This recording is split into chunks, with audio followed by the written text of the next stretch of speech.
ഇനി ഒരാൾ ഓടി വരുന്നുണ്ട്. ട്രംപ് ചതിച്ചാശാൻ എന്ന് പറഞ്ഞ് കൃഷ്ണ ചെറിയാൻ. തുടർച്ചയായ മൂന്നാം ദിവസവും റെക്കോർഡ് തിരുത്തി സ്വർണ്ണവില. ഒരു പവൻ സ്വർണ്ണത്തിന് 61,000 രൂപ കടന്നു എന്ന വാർത്ത. ഒറ്റയടിക്ക് ഒരു പവന് 960 രൂപ കൂടി. സ്വർണ്ണം വാങ്ങി ഉപയോഗിക്കുന്നവരും സ്വർണ്ണം വാങ്ങാൻ സാധ്യതയുള്ളവരും ഒന്ന് ശ്രദ്ധിച്ച് വാങ്ങിച്ചുകൊള്ളുക. ബിസിനസ് ഡെസ്കിൽ നിന്ന് കൃഷ്ണ ചെറിയാൻ കൂടുതൽ വിവരങ്ങളുമായി ചേരുന്നു. Krishna, good morning. യഥാർത്ഥത്തിൽ ഈ ട്രംപ് മാത്രമാണോ ചതിച്ചത്, അതോ മറ്റുള്ളവരും ചതിച്ചിട്ടുണ്ടോ? Very good morning SKN. ഇപ്പോൾ ഏറ്റവും വലിയ ചതി ചെയ്തിരിക്കുന്നത് ട്രംപാണ്. കുറേ ദിവസങ്ങൾ കൊണ്ട് തന്നെ ട്രംപിന്റെ ഈ ചതി മൂലമാണ് സ്വർണ്ണവില കൂടുന്നത്. ആ ട്രംപ് എങ്ങനെയാണ് ഈ സ്വർണ്ണത്തെ ചതിച്ചത്, അല്ലെ സ്വർണ്ണവിലയെ കൂട്ടാനിടയാക്കിയതെന്ന് പറയുന്നതിന് മുമ്പ് നമുക്ക് ഇന്നത്തെ സ്വർണ്ണവിലയിലേക്ക് നോക്കാം. ഇന്നത്തെ സ്വർണ്ണവില പവന് 61,840 രൂപയാണ്. തുടർച്ചയായ മൂന്നാം ദിവസമാണ് റെക്കോർഡ് തിരുത്തലിൽ സ്വർണം ഹാട്രിക് അടിക്കുന്നത്.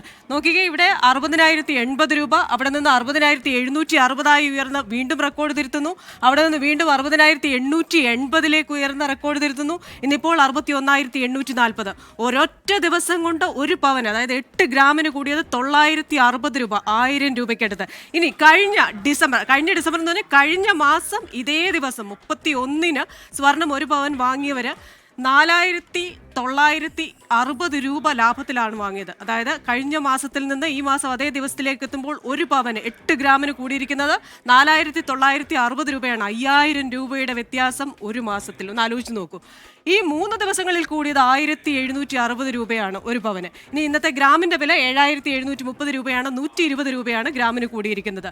കഴിഞ്ഞ വർഷം 40 തവണയാണ് സ്വർണ്ണവില റെക്കോർഡ് തെറ്റിയത്. 40 തവണ, 365 ദിവസങ്ങളിൽ 40 തവണ സ്വന്തം റെക്കോർഡ് തകർത്തിരിക്കുന്നു. ഇനി നമ്മൾ ഇതെങ്ങനെയാണ് ട്രംപ് ചതിച്ചതെന്നൂടെ അറിയണ്ടേ. കഴിഞ്ഞ ദിവസം ട്രംപ് ഒരു പ്രഖ്യാപനം നടത്തിയിരുന്നു. ഇറക്കുമതി ചുങ്കം ചില രാജ്യങ്ങൾക്ക് മേൽ ചുമത്താൻ പോകുന്നു നാളെ മുതൽ. ഏതൊക്കെയാണ് രാജ്യങ്ങൾ? കാനഡയും മെക്സിക്കോയും. 25% ഇറക്കുമതി തീരുവ കാനഡയ്ക്കും മെക്സിക്കോയ്ക്കും മേൽ വരുമ്പോൾ അത് സ്വർണത്തെ ഒരു സുരക്ഷിത നിക്ഷേപം എന്ന് കാണാൻ നിക്ഷേപകരെ പ്രേരിപ്പിച്ചു. ഒപ്പം തന്നെ US ഫെഡറൽ റിസർവ് പലിശ നിരക്ക് കുറയ്ക്കുന്നില്ല എന്ന തീരുമാനം ട്രംപിന്റെ സമ്മർദ്ദങ്ങൾക്കിടയിലും എടുത്തു. ജെറോം പവൽ അങ്ങനെ സ്റ്റാറായി നിൽക്കുകയാണ്.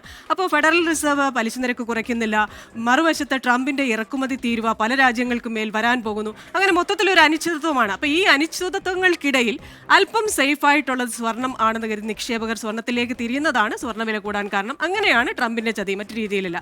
ഇനി ബജറ്റ് ചതിച്ചാശാനെ എന്ന് പറയേണ്ടി വരുമോ നാളെ കഴിഞ്ഞറിയാം. ബജറ്റിൽ സ്വർണത്തിന്റെ ഇറക്കുമതി തീരുവ 15% നിന്ന് 6% കഴിഞ്ഞ ജൂലൈ 21-ന് ധനമന്ത്രി കുറച്ചിരുന്നു. എന്നാൽ നാളത്തെ ബജറ്റിൽ ഇറക്കുമതി അങ്ങ് കണ്ടമാനം കൂടുന്നതുകൊണ്ട് ഈ 6% എന്നുള്ളത് വീണ്ടും കൂട്ടാൻ സാധ്യതയുണ്ടെങ്കിൽ ആഭ്യന്തര വിലയിലും നാളെ തൊട്ട് കൂടൽ ഉണ്ടാകും. അപ്പോൾ സ്വർണം എവിടെ പോയി നിൽക്കും എന്ന് നമുക്ക് പറയാനാവില്ല. ETF-ലൊക്കെ നിക്ഷേപിക്കുന്നവർക്ക് നല്ല കാലമാണ്, സ്വർണം വാങ്ങാനിരിക്കുന്നവർക്ക് അല്പം മോശം കാലമാണ്. SKN, ഒരു സ്വകാര്യം ചോദിക്കട്ടെ കൃഷ്ണ, സ്വർണ്ണം ഉപയോഗിക്കുന്ന ആളല്ലേ? എനിക്ക് അമിതമായി സ്വർണ്ണം ഉപയോഗിക്കുന്ന ഇഷ്ടമല്ല. ലൈറ്റ് വെയിറ്റ് ആയിട്ടുള്ള ആഭരണങ്ങളൊക്കെ ഉപയോഗിക്കാറുണ്ട്. SKN. Okay, thank you for the information.